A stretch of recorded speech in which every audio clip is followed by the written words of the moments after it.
Alam nyo ba mga kapatid na 60% ng mga taong may thyroid disorder ay hindi po alam na may problema pala sila sa thyroid. Isa po sa mga paraan para malaman ay tingnan kung may tremors o panginginig sa kamay. Dahil kapag overactive po ang thyroid gland, bumibilis din po ang metabolism ng mga cells natin sa katawan at nagdudulot ito ng nerbiyos, pwede rin pag-aalala, mabilis na pagtibok ng puso na medyo dumadalas at pagpapawis at panginginig po ng kamay o yung tremors nga na tinatawag. Mula po dito sa ating healing mission, ayan, kasama na naman natin ang ating magagaling na mga naturopathic practitioners ng Healing Galing. Mula sa Healing Galing La Union, kasama po natin si Kuya Romel Razalan. At mula naman po sa Healing Galing Balanga Bataan, si Kuya Edward Calvario, ang aking kuya po ang kasama natin dito. At mula sa Healing Galing Las Piñas, si Ate Erica Ilagan. Habang sila po ay nagkukonsulta sa ating mga pasyente dito sa studio, atin naman pong sagutin itong mga katanungan. At mula sa ating email, si Jenny Del Castillo ng Edmonton, Canada, ay may tanong po. Meron siyang katanungan. Hi, Doktora, I have started watching YouTube videos about Healing Galing. Pinakita sa akin once ng mother ko from her Facebook page and naging interesado naman ako. I have 3 nodules sa thyroid. I was diagnosed with goiter in 2005. I took medicine for 2 years at okay na. Sabi ng doktor, the nodules could be related to goiter condition ko noon. I went for ultrasound and biopsy at benign naman lahat ng bukol. Pero gusto ko pa rin po na mawala completely kasi medyo visible na siya. My mom has the same problem. May bukol din sa lieg but benign din and the doctor is not recommending operation. Thank you and more power. Naku, yan pala dalawang problema, no? Isang klase ng problema pero para sa mother at para sa anak. Magandang simulan natin ang inyong paggagamutan dyan sa Canada sa pag-iwas sa mga makaka-aggravate sa inyong kondisyon na mag-ina, ha? Yung pagiging mahiligin sa nuts and beans. Naku, masarap ang mga nuts and beans dyan sa Canada. Iwasan nyo muna. Lahat ng mabubutong gulay, avoid nyo muna para mas mapabilis ang inyong paggaling dahil gusto nyo ay naturopathy, no? At yung kung may mga Filipino store dyan na nagtitinda ng panggata, avoid muna natin at lahat ng mga pangsinigang, pangpaksiw, anything na may asim, avoid muna ninyong mag-ina. Ganon din ang iced beverages. Importante din pong malaman ng mga taong may goiter na iwasan ang puwersa, no? Yung puwersadong pagtutulak, paghatak ng mabigat, pagbibitbit ng mabigat dahil lalo po itong nakaka-aggravate sa kondisyon ng pasyente. So, yung mga bibit-bitin ay yung kaya lamang na hindi kinakailangang halos umiiri na habang binubuhat, yun po ang hindi dapat na binibitbit ng mga taong may goiter. Kung may Healing Galing kayo dyan, Healing Galing Oil, dyan sa Canada, yan ang pinaka ginagamit natin sa natural operation sa mga bukil, bukol, damukol. At isang klase ng bukol ang tawag natin sa mga bosyo o sa goiter, no? Applyan lamang po ng warm compress, meron kayong malinis na basin, ilagay po ang 2 baso ng mainit na tubig at dagdagan po ito ng kalahating basong plain vinegar. Diyan po ilalagay ang malinis na face towel at saka pipigain lamang po itong mabuti at yun po ang iwa-warm compress. I-apply na compress doon sa lieg, no? Pag naramdaman na po yung init sa lalamunan, pwede na pong haplusan ng Healing Galing Oil kasi open na po yung skin pores. Ang banayad po na paghahaplos ng Healing Galing Oil for 20 minutes or longer ay malaking tulong para sa unti-unti na paglambot ng bukol at unti-unting liliit po yan.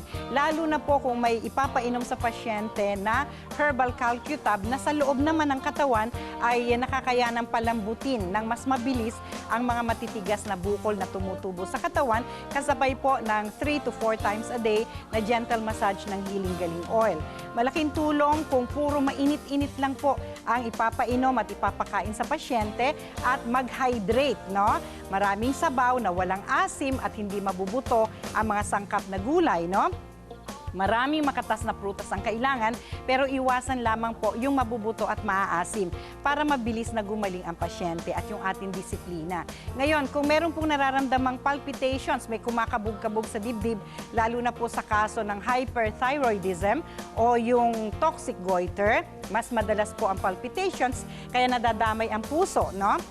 Makakatulong po dyan ang ating herbal vitamins B1, B6, B12. At kung sa tingin po natin, ang mga pasyente, katulad kayo dyan sa Canada, ay medyo mababa na ang immune system, medyo maputla dahil akala nyo giniginaw, yung pala talagang maputla na. No? Makakatulong yung ating nakatabletas na healing food tablets, no? Para pataasin ang immune system. Okay, sana ay makatulong po ang aking sagot sa inyo. Samantala sa ating video case, si Jenny Moog naman ang may katanungan. Opo, si Jenny Moog ng Tanawan, Batangas. Tanong ko lang po, Dr. E, bakit po kaya lagi ako inuubo at nahihirapang lumunok? Minsan po nahihirapan din ako huminga. Ano po kaya ang sakit ko? Sana po matulungan niyo ako. Jenny, bagamat ang tinatalakay natin ngayon ay tungkol sa thyroid, pakiramdam ko hindi goiter yung nararamdaman mo. Ang tingin ko dyan ay kulang ka sa hydration, no? Pag kulang ka sa water intake, kulang ka sa masabaw na ulam, kulang ka sa makatas na prutas, ang tendencies nun, nahirapan kang lumunok. At kapag kulang ka ng hydration sa katawan, parang kinakapos ka rin sa paghinga. Subukan mong uminom ng maraming mainit-init na tubig, lalo na yung shaken water o yung inalog na tubig para maramdaman mo ang ginhawa at mawawala rin yung pag-ubo. Kasi pag nagda-dry ang iyong lalamunan, ang tendency, napapaubo ka rin, no? Pag properly hydrated, nawawala ang ganyang pakiramdam. Okay? Sana ay makatulong ang aking payo sa'yo. Ngayon po, para sa ating mga kapatid na may problema sa thyroid. Alam niyo po ba na may mga healing halaman tayo na pwedeng i-share sa inyo ngayong umaga? Isa na po dyan, ang paborito nating broccoli. Kung kayo po ay masipag kumain ng broccoli, lalo na yung in-steam o kaya yung hilaw na pwedeng ibe-blender nyo lamang, no? Parang ginu-juice nyo siya at iinumin, sapagkat ang broccoli po ay tumutulong sa paglikha ng glutathione na isang antioxidant na mahalaga po para sa kalusugan ng thyroid gland. Hindi lang pampaputi yung mga glutathione na yan. At ito po, pinipigilan ng broccoli ang pag-atake ng autoimmune disorder sa thyroid gland. Ang autoimmune disorder po ay isang kondisyon na kung saan nilalabanan din po ng mga antibodies, ng mga healthy cells sa katawan, no? Kaya kung magkukonsume po ang mga taong may thyroid condition ng marami at madalas na broccoli ay makakatulong po. Ang isa pa po na maaari makatulong ay ang seaweeds, no? Marami pong mga halaman ang karagatan. At itong iba't ibang mga seaweeds na ito, kasama na dyan yung mga tinatawag po nating ararusep, no? Mayaman po sa iodine, nagtataglay din po ng selenium, no? Na kailangan para po sa paglikha ng yung paglikha at pag-convert po ng thyroid hormone para magamit ng mga cells sa ating katawan. Kaya po dito sa Healing Galing, ang lagi namin ginagamit ay seaweed salt, no? Ang pinakamasustansyang asin sa buong mundo na mayaman po sa iodine. At pagka iodine po ang pinag-usapan, hindi lang yan para sa may bosyo. Maganda po yan para sa memory, no? Yung mga nagkakaroon ng dementia, yung mga forgetful na, malaking tulong po ang madalas na consumption ng mga pagkain na mayaman sa iodine. Alright? Magpapatuloy po ang Healing Galing sa TV.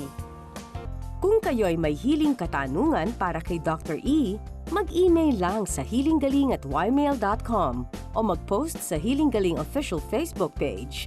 Maaari ring magpadala ng sulat sa Healing Galing Main Office sa 2nd floor, 522 Quirino Highway, near corner Mindanao Avenue, Novaliches, Quezon City. O kaya ay mag-text sa Healing Galing hotline number sa 0921-445-0355. Eto na po at uunahan ko na kayong tumikim sa ating Healing Sangkap segment ng Pinrepair ni Chef Tristan Encarnacion. Tinolang tuna ni Wellness Chef Tristan tutulong sa sakit ng thyroid. Tikman ang sarap dito sa Healing Galing sa TV.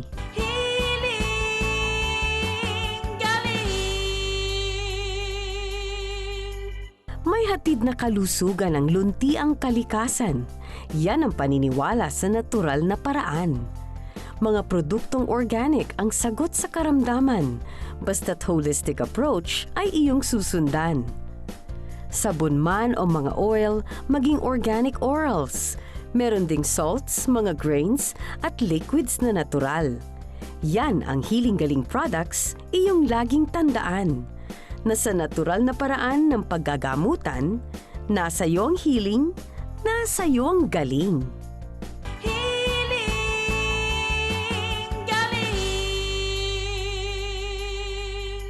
Anak, ito na ngayon ang pagkakataon natin. Pupunta tayo dun sa Healing Galing. Kasi nakita ko na, pag gagaling ka rito anak, maniwala ka sa akin. Nanumbalik ang vision ni Jason dahil sa natural na solusyon. Healing Galing sa TV, Linggo, 7:00 na umaga sa TV5.